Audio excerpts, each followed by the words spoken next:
আসসালামু আলাইকুম। আরবিডি নিউজের সর্বশেষ আন্তর্জাতিক সংবাদে সবাইকে আমন্ত্রণ জানাচ্ছি। সঙ্গে আছি আমি রাজীব। প্রথমেই জেনে নেওয়া যাক কী থাকছে এখনকার সংবাদে।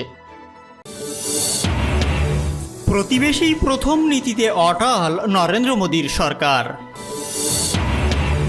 মার্কিন নিষেধাজ্ঞা এড়াতে চীন রাশিয়ার ডলার বাদ দেওয়া উচিত বলছেন ল্যাভরভ। 3 দশক পর ফের উত্তপ্ত চীন ও ইউরোপীয় ইউনিয়নের সম্পর্ক, পাল্টাপাল্টি নিষেধাজ্ঞা। আইসিসিতে কথা বলায় ফিলিস্তিনি মন্ত্রীর ভিআইপি পাস কেড়ে নিল ইসরায়েল। এবং সর্বশেষ থাকছে ইয়েমেনে বিমান হামলা বাড়িয়েছে সৌদি আরব। এতক্ষণ প্রধান অংশগুলো শুনলেন, এখন বিস্তারিত। তবে তার আগে রিকোয়েস্ট থাকবে ভিডিওটিতে একটি লাইক দিয়ে সাথেই থাকুন। প্রতিবেশী প্রথম নীতিতে অটল নরেন্দ্র মোদীর সরকার। ভারতের প্রধানমন্ত্রী নরেন্দ্র মোদী আগামী 26শে মার্চ স্বাধীনতার সুবর্ণ জয়ন্তী ও জাতির পিতা বঙ্গবন্ধু শেখ মুজিবুর রহমানের জন্মশতবার্ষিকী উপলক্ষে আয়োজিত অনুষ্ঠানে যোগ দিতে বাংলাদেশে 2 দিনের রাষ্ট্রীয় সফরে আসছেন। করোনা মহামারী শুরুর পরে প্রায় 1.5 বছর পর ভারতীয় প্রধানমন্ত্রীর এটাই প্রথম বিদেশ সফর। একই সঙ্গে দেশটি এই ভ্যাকসিন প্রতিবেশী দেশগুলোতে বিনামূল্যে বিতরণ করছে, যাতে প্রতিবেশী দেশগুলোতে করোনার সংক্রমণ বৃদ্ধি রোধ করা যায়। ভারত কেবল প্রতিবেশী প্রথম এই নীতিতে শুধু বিশ্বাসই করে না, বরং সেই অনুযায়ী কাজও করে। নরেন্দ্র মোদীর নেতৃত্বাধীন সরকার অত্যন্ত আন্তরিকতার সঙ্গে প্রতিবেশী দেশগুলোকে বিভিন্ন ইস্যুতে সহায়তা করছে, আর এটি দিন দিন বাড়ছে। ভারতীয় সরকার পার্শ্ববর্তী দেশের অর্থাৎ বাংলাদেশ, আফগানিস্তান, নেপাল, ভুটান, মালদ্বীপ ও শ্রীলঙ্কা মেধাবী শিক্ষার্থীদের জন্য শিক্ষাবৃত্তি দিচ্ছে। এর পাশাপাশি ভারতীয় সরকার 2019-20 অর্থ বছরে মালদ্বীপের মাওবাদী সরকারকে 1200 কোটি ভারতীয় রুপির অর্থনৈতিক সহায়তা দিয়েছে।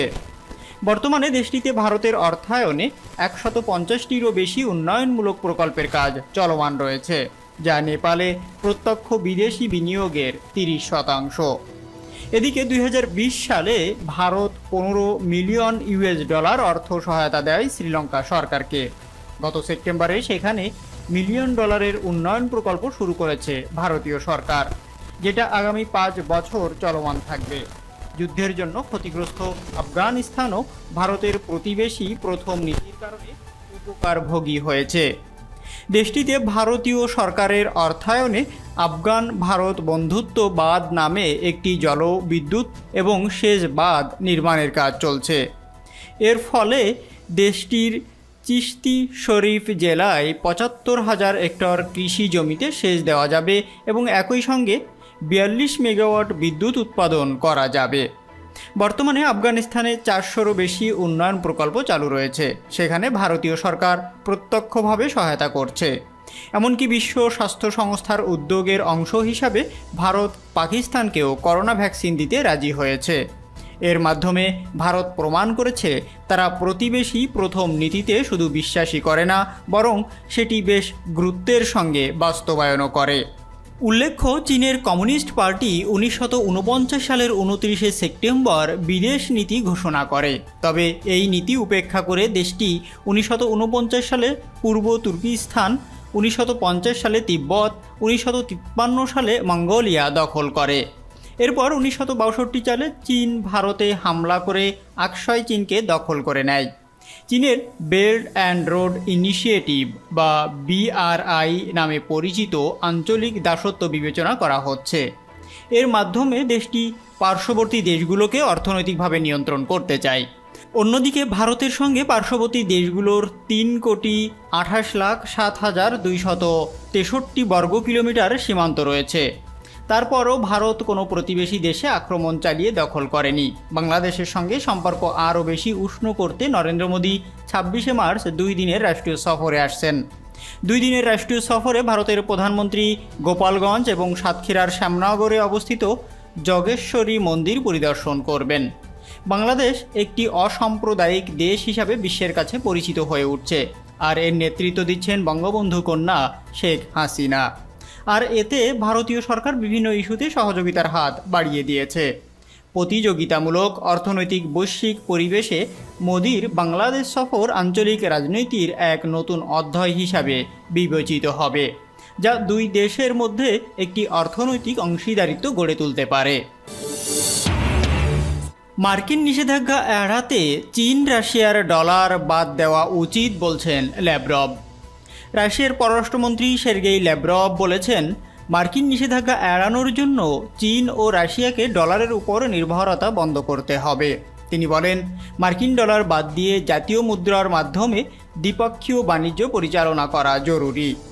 চীনের গণমাধ্যমকে দেওয়া এক সাক্ষাৎকারে রুশ পররাষ্ট্রমন্ত্রী এইসব কথা বলেন। তিনি বলেন, মস্কো ও বেইজিংয়ের উচিত পশ্চিমা নিয়ন্ত্রিত আন্তর্জাতিক অর্থ পরিষদের ব্যবস্থা থেকে সরে আসা।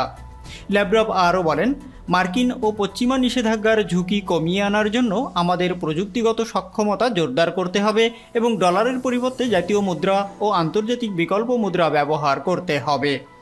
রুশ পররাষ্ট্রমন্ত্রী বলেন, আমেরিকা এবং তার পশ্চিমা মিত্রদের এখন আর ঐতিহ্যবাহী কূটনৈতিক ধারা অনুসরণ করার সক্ষমতা নেই, ফলে তারা বিভিন্ন দেশের বিরুদ্ধে নিষেধাজ্ঞা আরোপের অস্ত্র ব্যবহার করছে। তিনি বলেন, অন্য দেশের উন্নয়নের গতিধারা থামিয়ে দিয়ে সে সমস্ত দেশের উপর পশ্চিমারা তাদের মতাদর্শগত এজেন্ডা চাপিয়ে দিচ্ছে এবং এভাবে বিভিন্ন দেশকে নিয়ন্ত্রণ করছে। পশ্চিমাদের এই অবস্থানকে ল্যাভরভ ইতিহাসের ভুল পথ বলেও মন্তব্য করেন। রুশ পররাষ্ট্রমন্ত্রী সাক্ষাৎকারের এক পর্যায়ে স্পষ্ট করে বলেন, মার্কিন নিষেধাজ্ঞার বিরুদ্ধে বৃহত্তর পরিসরে বিভিন্ন দেশকে নিয়ে জোট গঠন করতে প্রস্তুত মস্কো। 3 দশক পর ফের উত্তপ্ত চীন ও ইউরোপীয় ইউনিয়ন সম্পর্ক, পাল্টাপাল্টি নিষেধাজ্ঞা। 3 দশকেরও বেশি সময় পর আবারও মুখোমুখি অবস্থানে ইউরোপীয় ইউনিয়ন এবং চীন। জিনজিয়াংয়ে উইঘুর মুসলিমদের নিপীড়ন ইস্যুতে রীতিমতো পাল্টাপাল্টি নিষেধাজ্ঞা দিয়েছে দুই পক্ষ, খবর রয়টার্সের। উইঘুর সহ বিভিন্ন ইস্যুতে চীনের বিরুদ্ধে বরাবরই সরব যুক্তরাষ্ট্র, তবে তাদের মিত্র ইউরোপীয় ইউনিয়ন এ বিষয়ে অনেকটাই নীরব। বেইজিংয়ের সঙ্গে বাণিজ্যিক সম্পর্ক ধরে রাখার জন্য তাদের কখনোই খুব একটা উচ্চবাচ্য করতে দেখা যায়নি। তবে সোমবার চীনের এক শীর্ষ নিরাপত্তা পরিচালক সহ 4 কর্মকর্তার উপর নিষেধাজ্ঞা জারি করেছে ইউরোপীয় ইউনিয়ন। নিষেধাজ্ঞাপ্রাপ্তদের মধ্যে রয়েছে জিনজিয়াংয়ের জননিরাপত্তা ব্যুরোর পরিচালক চেং মিয়াংগুও। ইউরোপীয় ইউনিয়নের অভিযোগ, চেং গুরুতর মানবাধিকার লঙ্ঘনের জন্য দায়ী। ইউরোপীয় ইউনিয়নের অফিসিয়াল জার্নালে বলা হয়েছে, উইঘুর সহ অন্য মুসলিম জাতিগত সংখ্যালঘুদের বেআইনিভাবে বন্দী করা এবং তাদের ধর্ম বা বিশ্বাসের স্বাধীনতা নিয়মতান্ত্রিকভাবে লঙ্ঘনে জড়িত চীন। ইউরোপীয় ইউনিয়নের এই ভ্রমণ নিষেধাজ্ঞা ও সম্পত্তি বাজেয়াপ্তকরণের নির্দেশনায় পড়া বাকিরা হচ্ছেন চীনের জ্যেষ্ঠ সরকারি কর্মকর্তা ওয়াং মিংশান এবং ওয়াং জুনশেন, জিনজিয়াং শহরের সাবেক deputy party secretary Xu Hailun, Xinjiang production and construction corps. আইসিসিতে কথা বলায় ফিলিস্তিনি মন্ত্রীর ভিআইপি পাস কেড়ে নিল ইসরায়েল। ফিলিস্তিনের মাটিতে ইসরায়েলিদের যুদ্ধ অপরাধের বিষয়ে আন্তর্জাতিক অপরাধ আদালত বা আইসিসি এ কথা বলায় ফিলিস্তিনি পররাষ্ট্রমন্ত্রী রিয়াদ আল মালিকির বিশেষ ভ্রমণ সুবিধা অর্থাৎ ভিআইপি পাস বাতিল করেছে দখলদার ইসরায়েল। গত রবিবার আইসিসি থেকে ফেরার পথে জর্ডান সীমান্তে তাকে বেশ কিছুক্ষণ আটকে রাখে ইসরায়েলি এজেন্টেরা। জ্যেষ্ঠ ফিলিস্তিনি কর্মকর্তা আহমেদ আল দেইগ বলেন, জর্ডান থেকে পশ্চিম তীরে প্রবেশকালে অ্যালেইন বাই ক্রসিংয়ে ফিলিস্তিনি পররাষ্ট্রমন্ত্রীকে প্রায় 30 মিনিট জিজ্ঞাসাবাদ করেন ইসরায়েলের শিন বেট গোয়েন্দা সংস্থার এজেন্টেরা, আর মন্ত্রীর সঙ্গীদের জিজ্ঞাসাবাদ করা হয় অন্তত ঘণ্টা খানেক। তিনি বলেন, আল মালিকের বিশেষ ভ্রমণ সুবিধা বাতিল করা হয়েছে এবং তিনি সেটি ছাড়াই সীমান্ত ক্রসিং ছেড়ে গেছেন। এ ধরনের ভিআইপি পাস থাকলে ফিলিস্তিনি কর্মকর্তারা ইসরায়েল নিয়ন্ত্রিত চেকপয়েন্টগুলোতেও কিছুটা স্বাচ্ছন্দ্যে চলাচল করতে পারেন। ফিলিস্তিনি কর্মকর্তারা ইসরায়েল নিয়ন্ত্রিত চেকপয়েন্টগুলোতে কিছুটা স্বাচ্ছন্দ্যে চলাচল করার এই সুবিধা তার কেড়ে নেওয়া হয়েছে। ফিলিস্তিনি পররাষ্ট্রমন্ত্রী তার ভিআইপি পাস ফেরত পাবেন কিনা তা বলতে পারেননি আল দেইক। ইসরায়েলের এক কর্মকর্তা টাইমস অফ ইসরায়েলকে ফিলিস্তিনি মন্ত্রীর ভিআইপি পাস বাতিলের বিষয়টি নিশ্চিত করেছেন, তবে সেটি কেন বাতিল করা হয়েছে তা বলতে রাজি হননি। অবশ্য ফিলিস্তিনি কর্মকর্তা আল দেইক দাবি করেছেন, চলতি সপ্তাহে নেদারল্যান্ডসের দ্য হেগ শহরে আন্তর্জাতিক অপরাধ আদালতে যাওয়ার কারণেই ফিলিস্তিনি পররাষ্ট্রমন্ত্রীর ভিআইপি পাস কেড়ে নিয়েছে ইসরায়েলি কর্তৃপক্ষ। তিনি বলেন, ইসরায়েল আইনি পন্থায় মামলার মীমাংসা করতে পারছে না, তাই ভীতি প্রদর্শন, নিষেধাজ্ঞা আর হুমকি ধমকির ভীতি বা নীতি বেছে নিয়েছে। জানা যায়, ইউরোপ সফরকালে গত বৃহস্পতিবার আইসিসি এর প্রধান প্রসিকিউটর ফাতু বেনসৌদার সঙ্গে দেখা করেছেন ফিলিস্তিনের পররাষ্ট্রমন্ত্রী রিয়াদ আল মালিকি। এর আগে চলতি মাসের শুরুর দিকে ফিলিস্তিনি ভূমিতে বিভিন্ন যুদ্ধ অপরাধ হয়ে আসার অভিযোগের তদন্ত শুরুর ঘোষণা দেন বেনসৌদা। গত শুক্রবার ইসরায়েল এবং ফিলিস্তিনি উভয়ই যুদ্ধ অপরাধ তদন্ত শুরুর বিষয়ে আন্তর্জাতিক আদালতের নির্দেশনা পেয়েছেন। ফিলিস্তিনিরা স্বাগত জানালেও ইসরায়েলি প্রধানমন্ত্রী বেনিয়ামিন নেতানিয়াহু এটিকে ভণ্ডামি মন্তব্য করে তীব্র সমালোচনা করেছেন। ইয়েমেনে বিমান হামলা বাড়িয়েছে সৌদি আরব।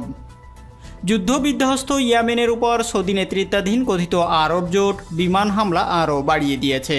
এর আওতায় সৌদি আরব ইয়েমেনের রাজধানী সানা এবং হুদাইদা প্রদেশের সালিফ বন্দরে হামলা চালিয়েছে। ইয়েমেনের আল মাসিরা টেলিভিশন জানিয়েছে, সৌদি বিমানগুলো রোববার সানা প্রদেশের আন নাহদিন, আন নাহদা, সানাহান ও আল হাফা এলাকায় 11 দফা হামলা চালিয়ে। এছাড়া সানা আন্তর্জাতিক বিমানবন্দরও 2 দফা হামলা চালায়। সৌদি আরব দাবি করছে যে তারা ইয়েমেনের সামরিক বাহিনীর একটি ওয়ার্কশপ ধ্বংস করেছে, যেখানে ক্ষেপণাস্ত্র ও ড্রোন অ্যাসেম্বল করা হতো। সৌদি সরকার বলছে, ইয়েমেনের সামরিক সক্ষমতা নস্যাৎ করতে এই হামলা চালানো হয়েছে। এসব হামলায় ইয়েমেনের খাদ্য গুদামও ধ্বংস হয়েছে। এর আগে ইয়েমেনের সামরিক বাহিনীর মুখপাত্র ব্রিগেডিয়ার জেনারেল ইয়াহিয়া সারি বলেছেন, রিয়াদ সরকার সামরিক আগ্রাসন বন্ধ না করা পর্যন্ত সৌদি আরবের গভীরে বিভিন্ন অর্থনৈতিক স্থাপনায় হামলা অব্যাহত থাকবে।